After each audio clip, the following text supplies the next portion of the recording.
ఈరోజు lunch box కోసం పచ్చిశనగపప్పుతో కూర వండేసానండి.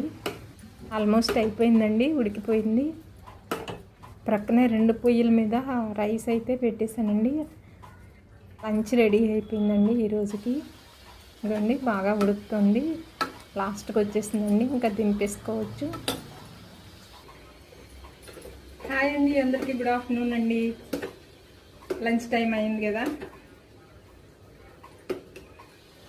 అండి. నా వంట అయితే అయిపోయింది. నేను శనగపప్పు కూర వండానండి, పచ్చి శనగపప్పు కూర వండానండి. మీరేం వండారు కమెంట్ చేయండి. మీ వంట అయిపోయిందా?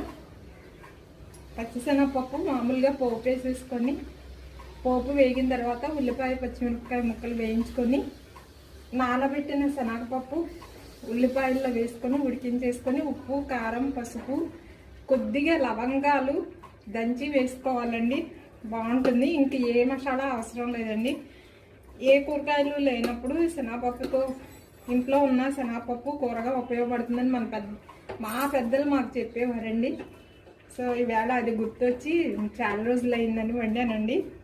కొంచెం లవంగ పొడి వేస్తాం కదా, కొంచెం నల్లగా ఉంటుంది, కానీ సూపర్ మాత్రం టేస్ట్ మాత్రం సూపర్గా ఉంటుందండి. అవునండి, మీరే ఇంకో కూర వండారు కమెంట్ చేయండి. ఉడికిపోయిందండి, పొయ్యి కట్టేస్తున్నాను.